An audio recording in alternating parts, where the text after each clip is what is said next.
Transformers Classics review. This is Megatron.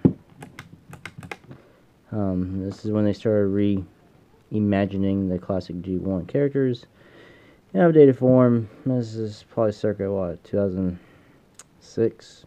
Something like that. So this is Megatron as a gun again. And as you can see, it looks like a, hold on.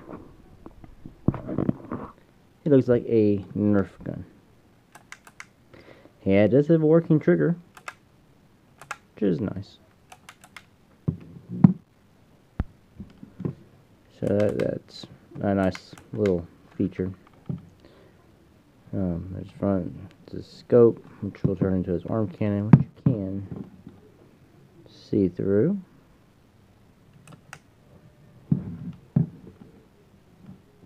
Noise you hear my kids outside my window playing. Do a look around, punch repeats on each side. You can see his chest is in through that window. His bottom. That's what we're talking about. I was talking about in the video before this. The simplification of Transformers toys. This isn't hard by any means, but it is more, I don't know, it is complicated compared to what we have nowadays. You know, nowadays you flip a few panels and you got your figure. Now this figure here takes a bit more maneuvering, so I'll show you that now. I guess we'll just take this side here and you pull these pieces on the sides apart. And this side. And as you can see, you look at it. He's got a leg here, leg here. Here's his waist. This is how I got in the middle of it all. Here's his chest. Here's one arm, and his other arm is way over here. Now, how figures are right now, I don't see this happening again for a while, but we'll just go ahead and we'll just start with his, I guess his chest here. His torso. We'll raise it up. It's on this little extra hinge so you can fold it in. He's got to get a little more lined up.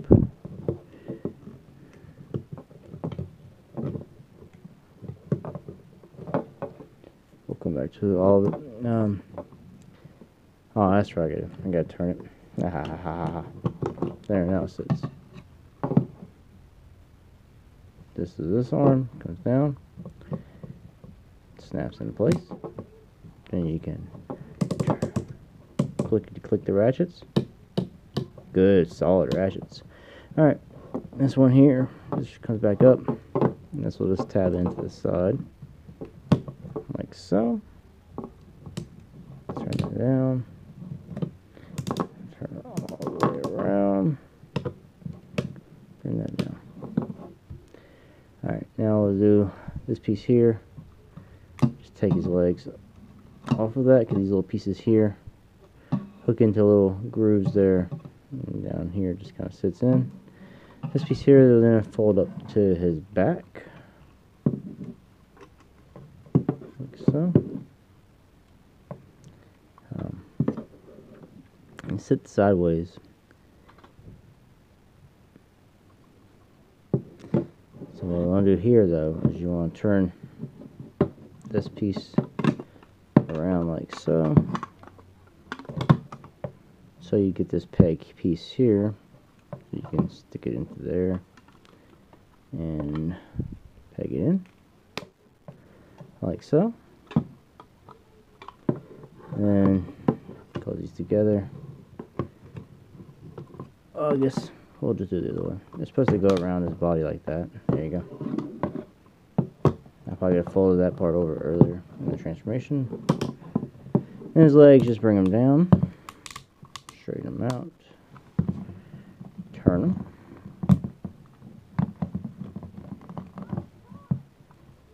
Oh, yeah. Feet are underneath, you just fold them out.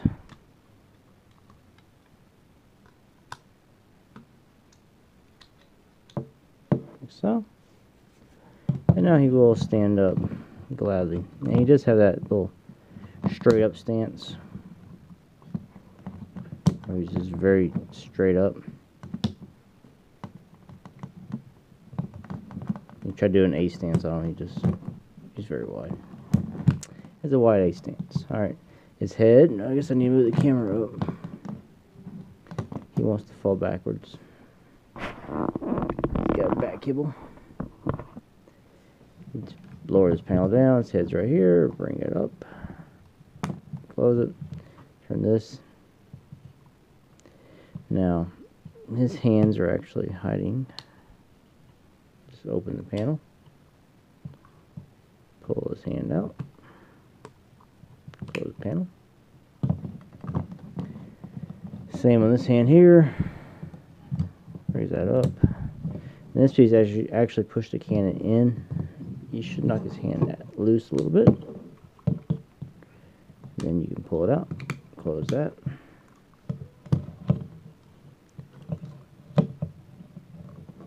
And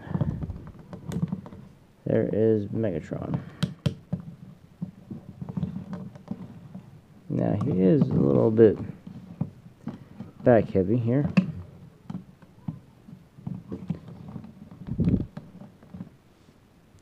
So he's got a bit of a backpack or wings on him. So he's kind of hard to pose because he wants to be straight up or just too wide.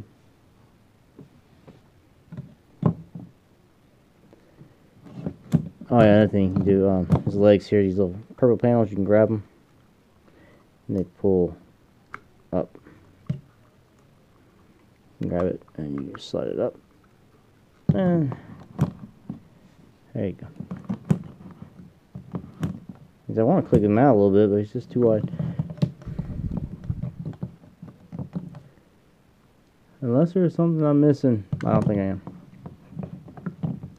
So this is Classics Megatron.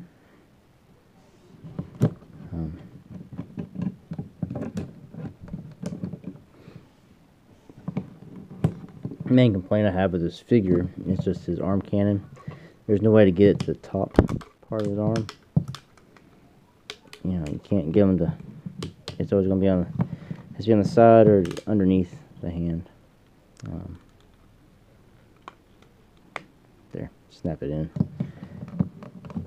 So I usually just leave it up like that, so it's somewhat imposing. And I guess we can go over articulation of this figure. He's got good ratchet shoulders here. He's got bicep swivel, no wrist swivel. Ratcheted elbows, get full tilt. Alright, for the legs, you can go out, ratchet, go down, you can bring them forwards all the way, backwards all the way. They fit between this. They do hit this little piece here. So it gives it a little stop, knees, ratchet, and go that far. This arm is a little more. He's got the articulation. His cannon sort of, gets in your way a little bit. Head is on a ball. You can 360 it, turn up and down, all around. You just have light piping. As you can see, his eyes light up. I mean, he's got a fairly nice head sculpt, kind of robotic. Not robots, you know what I mean, but he's got like little jagged teeth. And you see his little neck stem from his ball joint, where it just sits in. Like I said, these pieces here are just in the way. I'm pretty sure people do stuff about that. You put him directly to his back, he's just going to fall over. So I guess you could always, if you wanted to, let's see.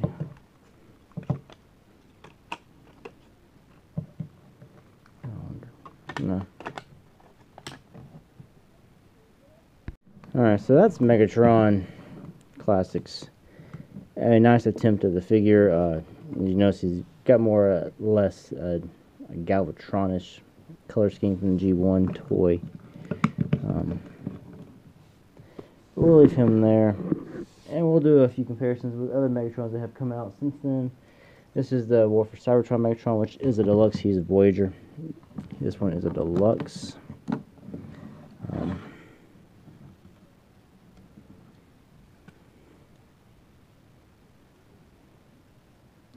head sculpt.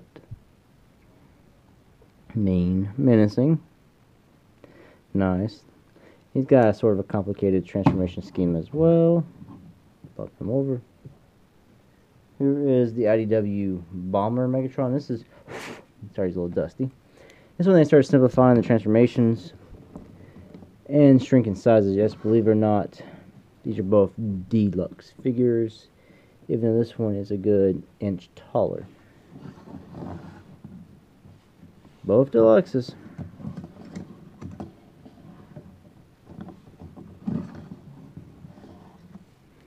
This one, no.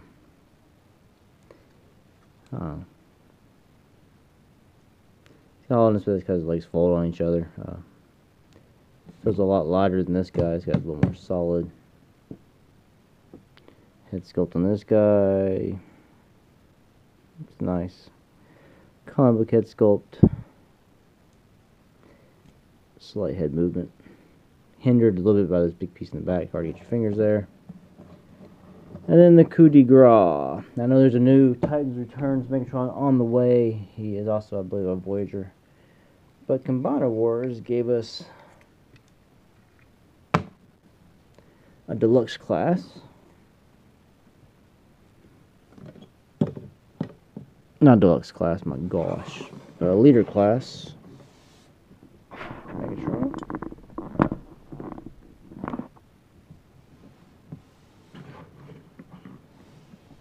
Now, he sort of had that A stance kind of problem too, but you're able to fix this. This is the Combiner Wars Megatron with the DX9 upgrades. They give you a piece of the tip of the cannon.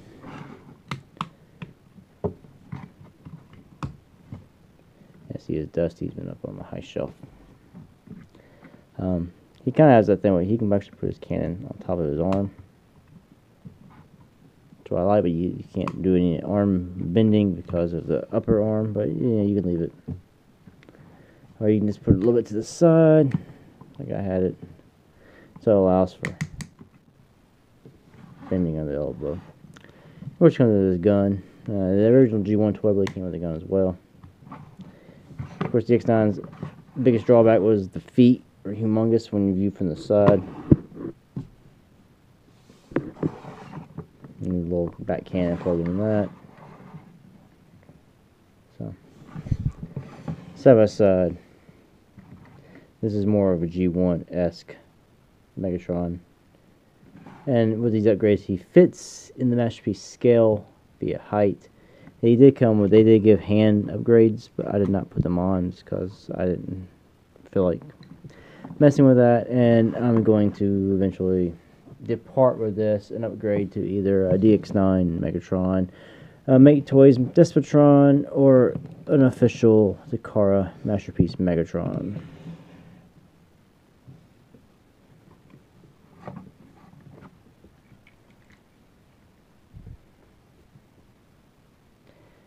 But that's my review here. I did some comparisons with the other Megatrons. This is what started the craze back. We've got the updated G1 bikes. And Megatron. I know the Japan version he came with red and silver blade, looked more like Megatron. Nice figure. Just overall, it just didn't get executed exactly perfect. No toy really does, but now they missed the ball on some things. The ratchets in the hips, the back kibble is just ungodly, and just this cannon placement is just too freaking big. But otherwise, it is cool. Thanks for watching. Until the next one, peace out.